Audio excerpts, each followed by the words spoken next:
તમે જ્યારે life insurance policy ખરીદો છો એની સાથે અલગ અલગ પ્રકારના રાઇડર ઓફર કરવામાં આવે છે. આ રાઇડર શું છે, એનો ઉપયોગ શું છે અને પોલિસી સાથે કયું રાઇડર લેવું જોઈએ એ વિષય પર આજે આપણે વાત કરીશું. જેવી રીતે તમે કાર ખરીદવા જાઓ છો શોરૂમમાં, તો બેઝિક જે રિક્વાયરમેન્ટ હોય એ ઇનબિલ્ટ કારમાં આપેલી હોય છે, પણ તમારે કોઈ એડિશનલ ફેસિલિટીઝ જોતી હોય તો તમે એસેસરીઝ નખાવો છો. એ એસેસરીઝના એક્સ્ટ્રા ચાર્જીસ લે છે અને એ એસેસરીઝ તમને કારમાં નાખી આપે છે. બિલકુલ આવી જ રીતે છે એ લાઈફ ઇન્સ્યોરન્સની જે પોલિસી લ્યો છો એ બેઝિક ડેથ કવર છે એ કવર થાય છે. પરંતુ તમારે એડ ઓન ઇન્સ્યોરન્સ જોતો હોય, સ્પેસિફિક રિક્વાયરમેન્ટ માટે કોઈ ઇન્સ્યોરન્સ જોતો હોય તો તમે રાઇડર લઈ શકો છો અને એનું એક એડિશનલ પ્રીમિયમ ભરવાનું હોય છે. તો આવા કયા પ્રકારના રાઇડર છે અને તેની શું ઉપયોગિતા છે એ આપણે સમજીએ. સૌથી પહેલું રાઇડર છે એ એક્સિડન્ટ ડેથ બેનિફિટ રાઇડર છે. 1 કરોડ રૂપિયાનું તમે લાઈફ ઇન્સ્યોરન્સનું કવર લીધું અને તમારે ખૂબ જ ટ્રાવેલિંગ રહે છે તો તમે સાથે 50 લાખ રૂપિયાનું છે એ એક્સિડન્ટ ડેથ બેનિફિટનું રાઇડર પણ લઈ શકો છો. આમ કરવાથી શું થાય છે કે નેચરલ ડેથ થાય તો 1 કરોડ રૂપિયાનું જ લાઈફ કવર છે એ તમને મળે છે.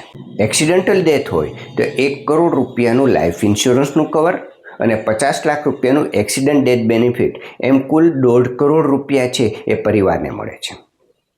તો કોઈ વ્યક્તિ એવી હોય કે એને ખૂબ જ ટ્રાવેલિંગ રહેતું હોય તો આ એક ખૂબ જ અગત્યનું રાઇડર છે, જે એડિશનલ પેમેન્ટ લઈ અને તમારું ઇન્સ્યોરન્સ કવર વધારી આપે છે. અને આજે આપણે જોઈએ છીએ કે ભારતમાં દરરોજ 500 લોકો એક્સિડન્ટમાં મૃત્યુ પામે છે અને એ સંખ્યા ધીમે ધીમે વધી રહી છે. તો એક્સિડન્ટ ડેથ બેનિફિટ એના માટે ખૂબ જ અગત્યનું રાઇડર છે, જે તમારું રિસ્ક કવર છે વધારી દે છે.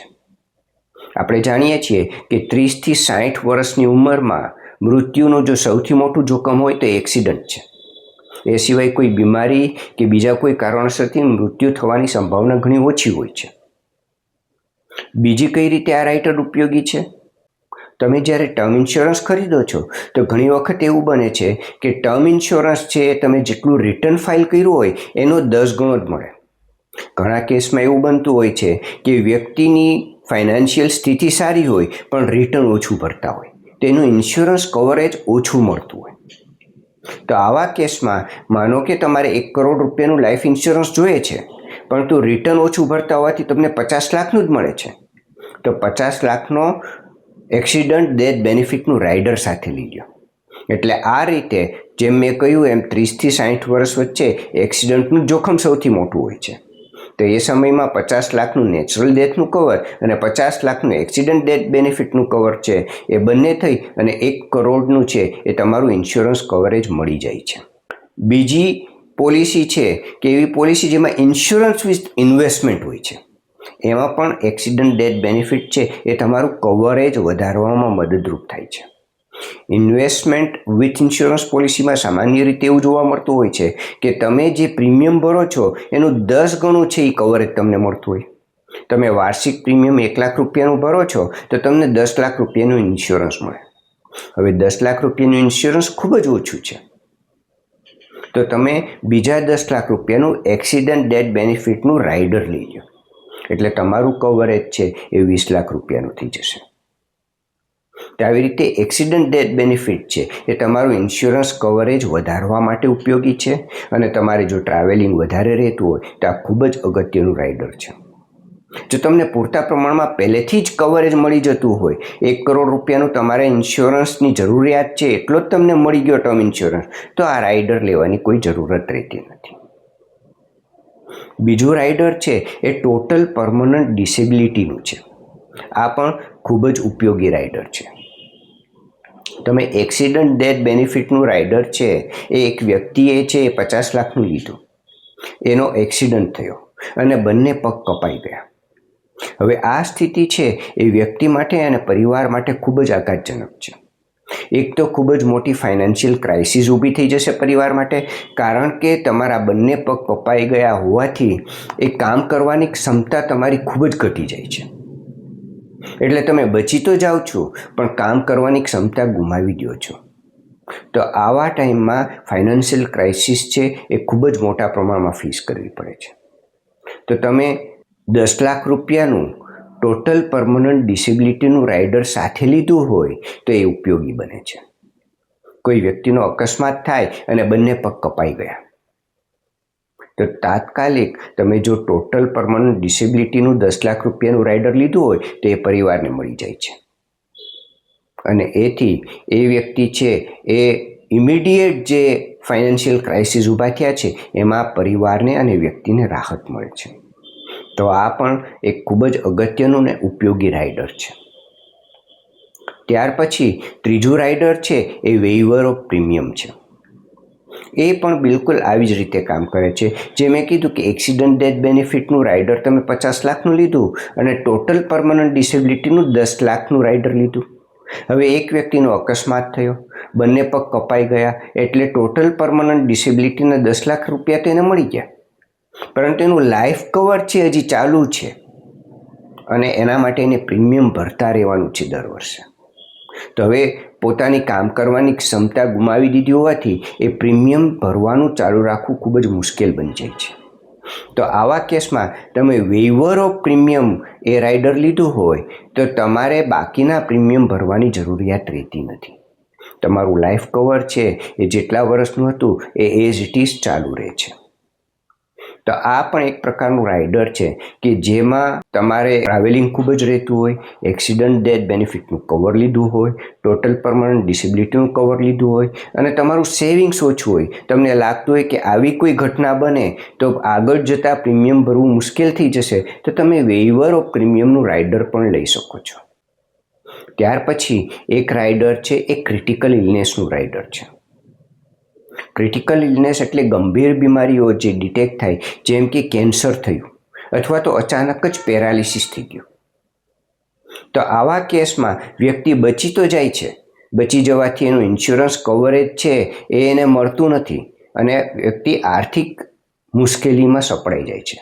કારણ કે કેન્સર છે એનું ટ્રીટમેન્ટ ખૂબ જ મોંઘી છે અને વ્યક્તિ કામ કરવાની ક્ષમતા પણ લગભગ અડધાથી વધારે ગુમાવી દે છે. તો આવા કેસમાં જે પરિવાર ઉપર ફાઇનાન્શિયલ ક્રાઇસિસ ઊભા થાય છે એ માટે ક્રિટિકલ ઇલનેસનું તમે રાઇડર લઈ શકો.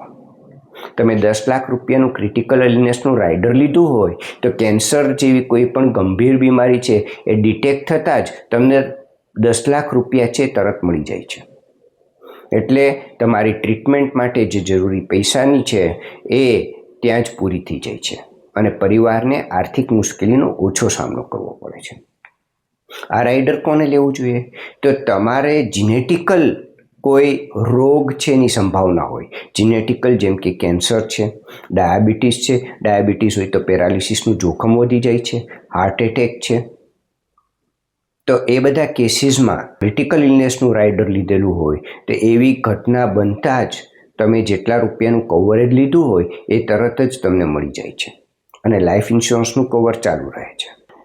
ક્રિટિકલ ઇલનેસ રાઇડર બાબત હું તમને સજેસ્ટ કરીશ કે ઇન્સ્યોરન્સનું કવરેજ લેવાની બદલે તમે ક્રિટિકલ ઇલનેસનો એક stand alone health insurance company પાસેથી ઇન્સ્યોરન્સ લઈ લો.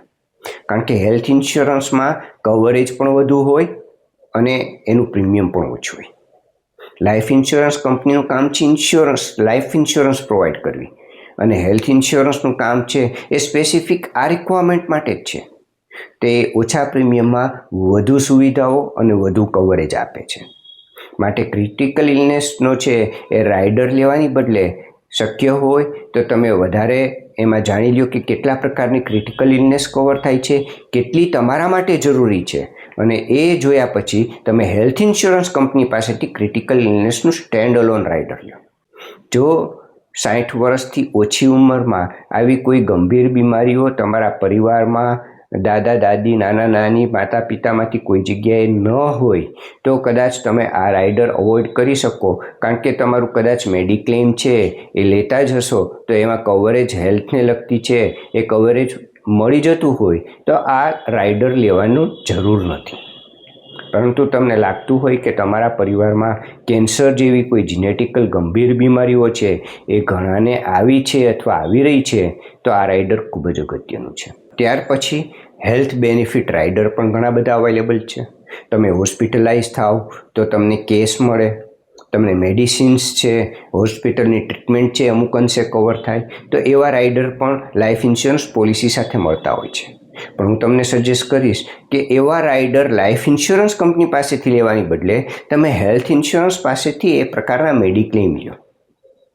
કારણ કે લાઈફ ઇન્સ્યોરન્સ કંપની જે કંઈ એનો બિઝનેસ છે એ સિવાયનું જે કંઈ ઓફર કરે છે એમાં ચાર્જિસ વધારે હશે, બેનિફિટ ઓછા હશે અને તમને ઓવરઓલ છે એ મોંઘું પડશે.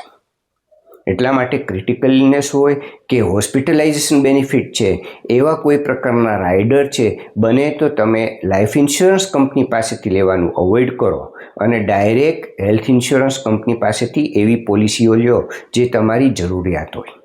બિનજરૂરી વધારે પડતા રાઇડર લેવાથી તમારી ઇન્સ્યોરન્સ પોલિસીની કોસ્ટ વધી જાય છે અને કોસ્ટ વધી જતાં એ તમને વધારે મોંઘું પ્રીમિયમ દર વર્ષે ભરવું પડે છે. તો જે જરૂરી રાઇડર હોય એ જ રાઇડરને તમે એડ કરો. બિનજરૂરી આવું પણ થઈ શકે એવું વિચારી અને બિનજરૂરી વધારે પડતા રાઇડર ન લેવા જોઈએ. અને જેમ મેં પહેલાં પણ કહ્યું છે કે લાઈફ ઇન્સ્યોરન્સ પોલિસીનો પર્પઝ છે કે જ્યાં સુધી તમારી વેલ્થ ક્રિએટ ન થઈ હોય ત્યાં સુધી તમારા ફેમિલીને ફાઇનાન્શિયલી પ્રોટેક્ટ કરવાનો છે. એક વખત વેલ્થ બની જાય પછી લાઈફ ઇન્સ્યોરન્સ પોલિસી હોવાની કોઈ જરૂર જ નથી. કારણ કે એ કોસ્ટ છે, એક એક્સપેન્સ છે જે તમે ખર્ચ કરી રહ્યા છો. તો બિનજરૂરી કોઈ એવો એક્સપેન્સ કરવો ન જોઈએ.